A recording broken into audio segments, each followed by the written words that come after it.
परम मंगलमय जगत नियंता जगदाधार अकारण करुणा करने वाले भक्त वांछा भक्त कल्पतरु तड़ित दुती विनंद पीतांबरधारी आप्त काम पूर्ण काम सर्व काम पृथ्वी के कण कण में परम व्याप्त मेरे परमाराध्य प्रभु श्री सीताराम भूत भावन चंद्रमौली शशि शेखर अवगढ़दानी महाप्रलयंकर राजाधिराजवंतिका नाथ महामृत्युंजय देव बाबा महाकाल अनंतानंत बलवंत वीतराग संत श्री हनुमंत लाल जी महाराज की भावभीनी उपस्थिति में और उन्हीं की परम सन्निधि में आनंद कंद ब्रजेंद्र नंद नंदन बांके बिहारी के मंगलमय चरित्रों का चिंतन मनन अनुसरण लाभ प्राप्त करने के लिए समागत श्रोता भक्त वृंद ममतामयी मोदमयी करुणामयी वात्सल्यमयी मात्र शक्ति भारत वाटिका के नवनिहाल नव पल्लवित कर्णाधार पुष्प प्यारे प्यारे से बाल गोपाल सनातन धर्म ध्वजा को लेकर के नित्य प्रति अपने कर्म पथ पर अग्रसर होने वाले समस्त संत ब्राह्मणों के श्री चरणों में दास का कोटि कोटि नमन और वंदन। मंचस्थ विराजे हुए आचार्य वृंद संगीतज्ञ बंधु परमात्मा की अकारण करुणा अनंतानंत जन्मों के पुण्यों का प्रभाव प्रारब्ध के पुण्य वर्तमान के सत्कर्म जिनको फलीभूत होकर प्राप्त हो रहे हैं और इस कथा के मुख्य यजमान के रूप में बैठने का सौभाग्य मिला भैया श्री अभयदीप सिंह जी और उनकी गृह स्वामिनी, इस कार्यक्रम के आयोजक समस्त लम्बड़दार परिवार, सरपंच महोदय श्री महादीप सिंह जी राजपूत, श्री सुदीप सिंह जी, समाज सेवी बहन श्री उषा राजपूत जी, जिनके दिव्य आशीर्वाद से यह सौभाग्य लम्बड़दार परिवार को मिला, उनकी पूज्य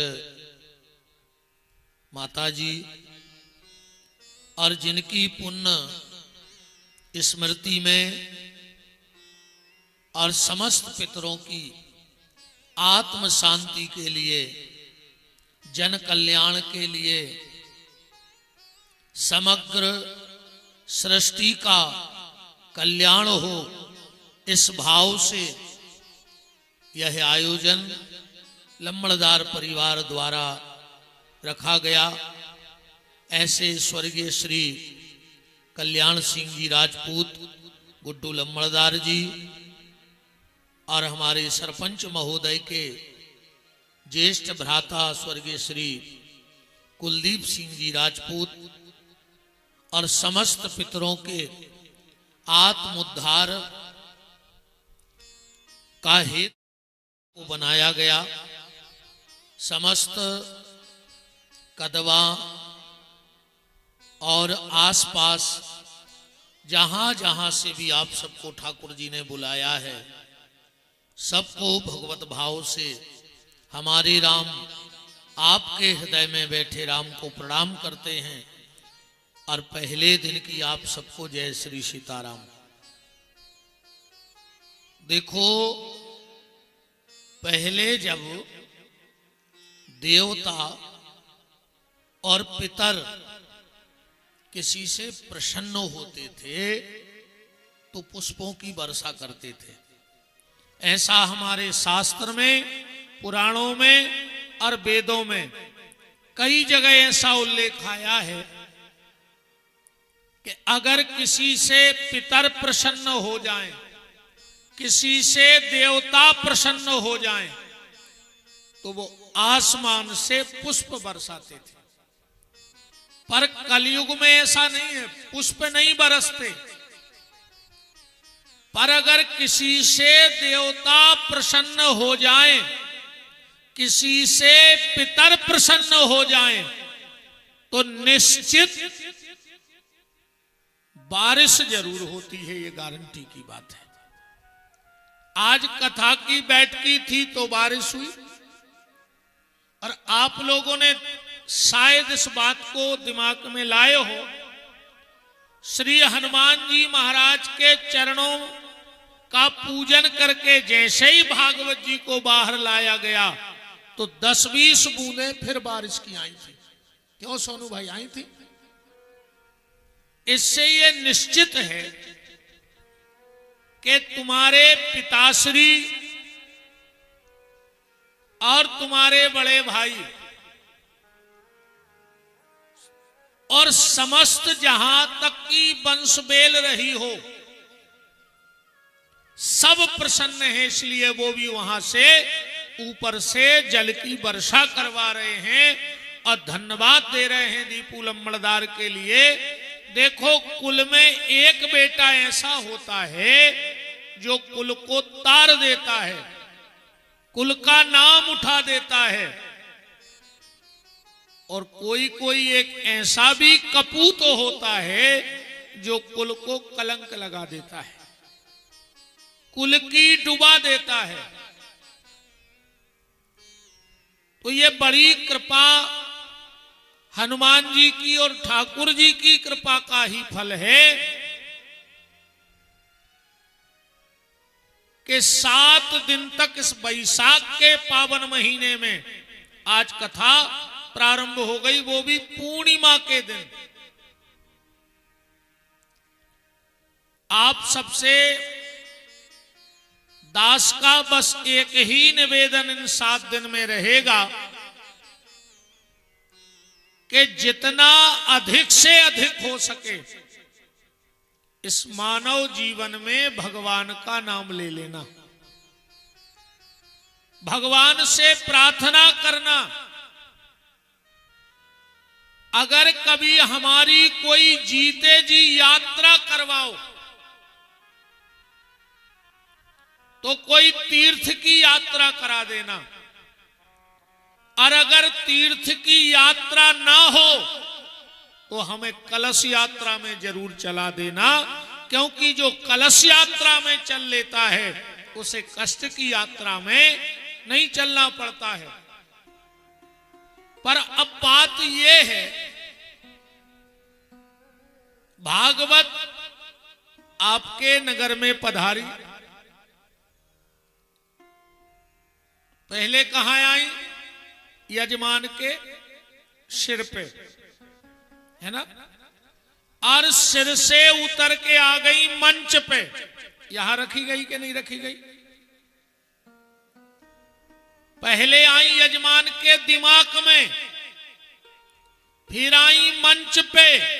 अब बात यह है कि जब मंच से भागवत जी उठे तो हमारे मन में आ जाएं तो समझ लेना कि भागवत की बैठकी हो गई, और अगर मन में भागवत की बात ना बैठी तो कोई बैठकी भागवत की नहीं हुई है। बैठकी मंच पे हो बहुत अच्छी बात है, पर भागवत की बैठकी मेरे हिसाब से मन में होनी चाहिए, क्योंकि जिस मन में ये झूठा संसार बैठा है, अभी हमने मन में आसन किसको दिया है? झूठे संसार को, नातेदारों को, रिश्तेदारों को, परिवार को, समाज को। पर एक बात मेरी गांठ में बांध लो, 2 चीजें जब तुम्हें मिलेंगी तो अपने बालों ही से मिलेंगी। ये 2 चीजें देने बाहर का व्यक्ति नहीं आएगा, और आए तो आप बताना। आज तक जिसको ये 2 चीजें मिली वो 2 लोगों से मिली हैं। पहला दाग, दाग तो समझ गए, दाग अपने वाला ही देता है, जब जब दिया है। किसी गैर कोई अधिकार नहीं है दाग देने का। कहे बेटा देगा, बेटा ना हो तो भतीजा दाग देगा, भतीजा ना हो तो कोई कुल खानदान का ही दाग देता है, ये नियम रहा है। तो दाग भी अपने ही देंगे, और जिस दिन तुम्हें दगा देंगे तो अपने ही देंगे। ये दाग और दगा, ये दो काम भगवान ने अपनों ही के जिम्मे सौंपा है। अपने वाले ही ये दो चीजें देते हैं, एक तो दाग और दूसरा दगा। अब तीसरी चीज और सुन लो, इस गांव का नाम क्या है? कदवा। का हटा दे तो दवा बचत अकेली। आगे को का हटाओ तो का बचे? दवा। ऐसा ही लिखो जे। अब विचार, का जो आध्यात्मिक अर्थ होता है वो होता है ब्रह्म। आध्यात्मिक अर्थ का शब्द का ब्रह्म से जोड़ा जाता है। तो का माने ब्रह्म, और दबा माने, अब दबा के तो बहुत अर्थ बन जाएंगे, बनेंगे कि नहीं? कोई कहता वो हमारे कर्ज में दबा है, कोई कहता वो हमारे एहसान में दबा है। अब विचार ये करना है कि ये कौन सी दवा है यहां इस गांव में, तुम काहे में दबे हो? तो अगर का माने ब्रह्म तुम्हारे पास रहा तो तुम ब्रह्म के चरणों में दबे रहो, हनुमान जी के दरबार के भजन में दबे रहो तो कदमा सही है। और एक दबा और भी मिलत कलारी पे कहूं, वो में दबे हो। बोलो, एक दबा और मिलती है कि नहीं मिलती? तो इन 7 दिन तक अब आपको भी दवा ही पीनी है। दिक्कत यह है कि जो ये दवाई है बहुत कड़वी दवाई है। जो हम दवा लाए हैं वो बहुत कड़वी दवाई है। आजकल इंसान की दवाई तो आने लगी, अब तो जमीन की भी दवाई आने लगी, फसलों की दवाई आने लगी। पर मैं आपके कदवा में कोई फसल ठीक करने की दवा लेके नहीं आया हूं, पर एक गारंटी देता हूं कि आपके गांव की फसल तो दूसरी दवाई से ठीक हो जाएगी, पर यहां की आने वाली नस्ल भागवत की दवाई से ठीक होगी। अगर इसको पी लोगे ठीक से तो जमीन की दवाई से फसल ठीक होती है, पर इस कथा की दवा से नस्ल ठीक हो जाती है। आगे आने वाली पीढ़ी सुधर जाएगी, क्योंकि आज बहुत विघटन है। एक बात से कथा को प्रारंभ करते हैं। कुछ ध्यान से सुनना, कुछ बहुत कुछ और सब कुछ, ये 4 चीजें जिंदगी में याद रखना। कुछ, बहुत कुछ और सब कुछ। किसी के पास कुछ है, यहां ऐसा कोई नहीं बैठा जिसके पास कुछ ना हो, कुछ तो होगा। इनमें कई लोग ऐसे बैठे जिनके पास कुछ है, थोड़ा ज्यादा भी है। कुछ लोग यहां ऐसे भी बैठे हैं जिनके पास बहुत कुछ है, औकात से भी ज्यादा है। किसी के पास कुछ है, किसी के पास कुछ है, किसी के पास बहुत कुछ है, पर सब कुछ दुनिया में किसी के पास नहीं है। एक आदमी ऐसा उठ के खड़ा हो जाए जो कह दे कि मेरे पास सब कुछ है, सब कुछ दुनिया में किसी के पास नहीं है, कुछ ना कुछ कमी इस जीवन में बनी रहेगी।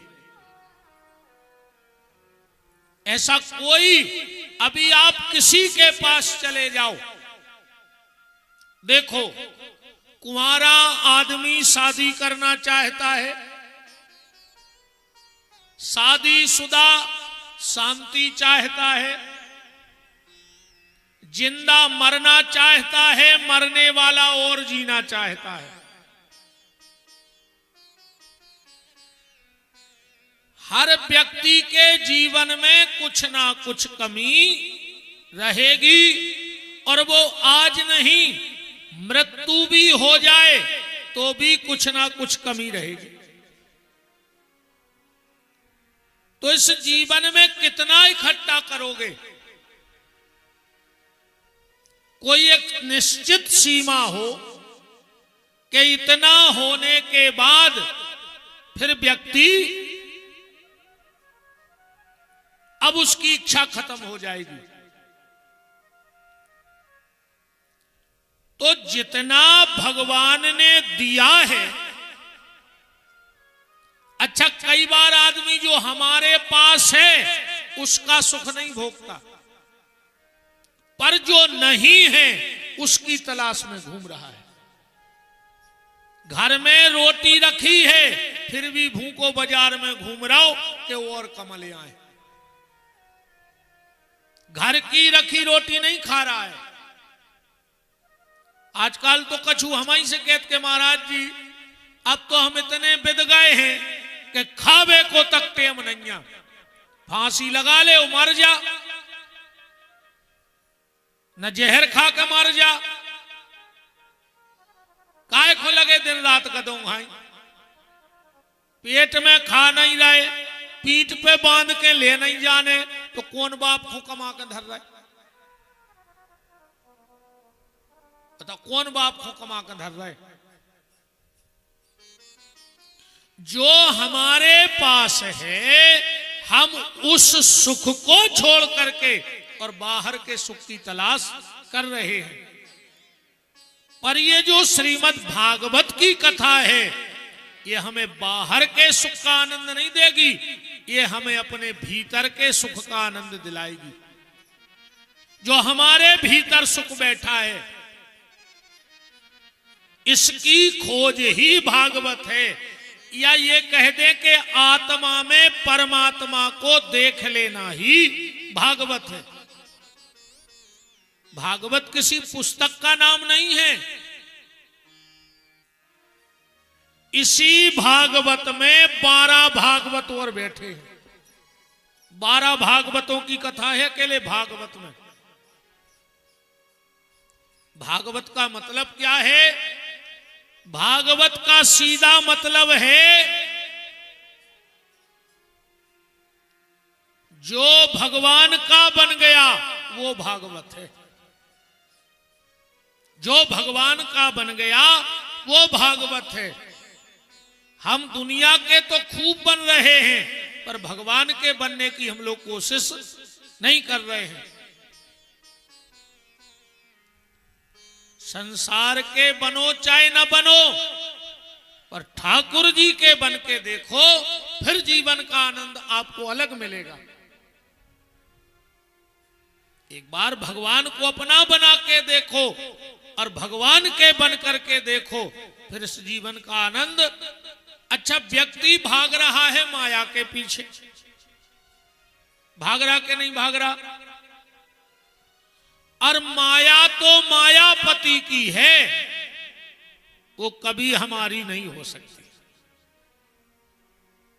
आखिरी में यहां से ले तो कुछ जाना है नहीं, सब यहीं पड़ा रहेगा। सूर न सुल्तान देखी बड़ी बड़ी हस्तियां, समय ने मिटाया सबका नामो निशान है। बंगला घोड़ा गाड़ी ये माल जो खजाना है, खाली हाथ आए थे खाली हाथ जाना है। पूरी जिंदगी करो, धन धन धन, और आखिरी में घर के लिखवा दें पिताजी को निधन, सो धन को खेल खत्म। बोले इसलिए नहीं लगे पूरी जिंदगी धन धन धन धन, क्या किलो निधन लिखो जाए। झूठा धन, देखो हम एक बात और कहें, कमाओ कोई दिक्कत नहीं, पैसा भी कमाओ, वो बिना भी कछु नहीं हो रहा, पैसा कमाओ। हम बिल्कुल नहीं कहेंगे कि घर छोड़ दे, परिवार छोड़ दे, समाज छोड़ दे, रिश्तेदार छोड़ दे, पैसा कमावो छोड़ दे, ये कछु नहीं छोड़ने पर। बस एक चीज छोड़ दियो, कोशिश करियो कि जा चीज छूट जाए, क्या? बुरी आदतें छोड़ दो और गलत काम छोड़ दो, फिर ना तुम्हें पैसा कमाना छोड़ना पड़ेगा, क्योंकि इसी पैसे से तो तुम मंदिर बनवा सकते हो, गरीब बेटी का विवाह कर सकते हो, भंडारा करवा सकते हो, किसी दीनहीन की मदद कर सकते हो। तो पैसा कमाना मत छोड़ो, घर मत छोड़ो, बस बुरी गली छोड़ दो, बुरी आदतें छोड़ दो, और दूसरे का बुरा विचारना छोड़ दो, और गलत कर्म छोड़ दो। तुम अपने आप में भगवान के बन जाओगे, तुम खुद भागवत बन जाओगे। और बात तो भगवान से जुड़ने की है। जो चीज भगवान से जुड़ जाती है उसकी कीमत अपने आप बढ़ जाती है। उदाहरण ऐसे ले लो, एक बाल्टी में पानी रखो और में कपड़ा धो लो, अब उस पानी का क्या करोगे? तुलसाने में डाल हो, नाली में फेंक में दिया हो, नहानी में कहने दिया हो, पानी वही है पर उसमें कपड़े धुल गए तो वो पानी नाली में चला गया। और अगर उसी पानी में भगवान जी के स्नान करा दो, फिर नाली में डाल में दिया हो, फिर अच्छी जगह ढूंढो, तुलसी ढूंढो, गमला ढूंढो, क्यारी ढूंढो, छत पे ले जाओ, तो पानी तो वही था, पर जब कपड़े से धुला तो कहां गया?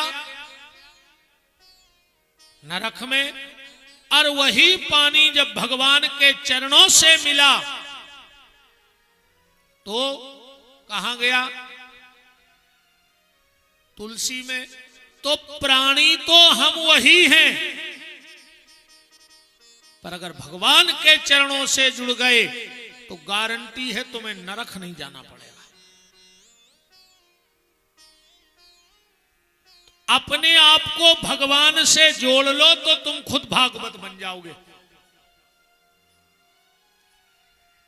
अच्छा, तुम्हें परिवार में कैसे रहना है अगर ये सीखना है तो शिव पुराण सुनो। तुम्हें कर्म कैसे करने हैं अगर ये जानना है तो गीता सुनो। तुम्हें समाज में कैसे रहना है तो फिर महाभारत सुनो। तुम्हें जीवन कैसे जीना है तो रामायण सुनो। और अगर मृत्यु को सुंदर बनाना है, बात तो प्यारे मृत्यु की है, आखिरी की बन जाए, ये भागवत आखिरी की बात बनाने वाली है। और भगवान से यही प्रार्थना करना कि प्रभु जीवन तो हम जैसे तैसे काट लेंगे, बस तुम तो हमारी आखिरी की बात संभाल देना।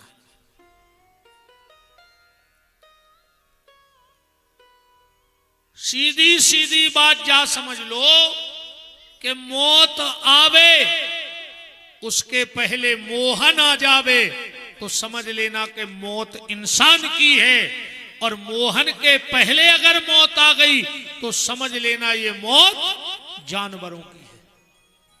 हमारी मौत में और जानवर की मौत में फिर कोई फर्क नहीं रहेगा। मार देखो तो कुत्ता मर रहा है, बिलाइयां मर रही, सुंगरा मर रहा है, ऐसा ही कौन दिन अपन मर जाए। अभी अगर मौत के पहले मोहन आ गए तो मौत इंसान वाली मिली है, और मौत के पहले मोहन न मिले तो तुम्हारी मौत में और जानवरों की मौत में कोई फर्क नहीं है। आज का आदमी जन्मदिन की तैयारी कर रहा हो, इतनी तो झूठी बोला था तुमने जन्मदिन के दिन कि सांप आंधरे करे हो। का कहते हो जन्मदिन के दिन? कहीं तुम जियो हजारों साल, जियो है तुम्हारे बंडा क्षेत्र में कोई 1000 साल आज तक। ये बिल्कुल शुद्ध आंखों में मिर्च नहीं मार रहा है तुम्हारे। पूरे जिले के चिल्लियाओ तो कहो 1000 साल जीजिए। और दूसरी झूठी और आई खतरनाक, कहीं तुम जियो हजारों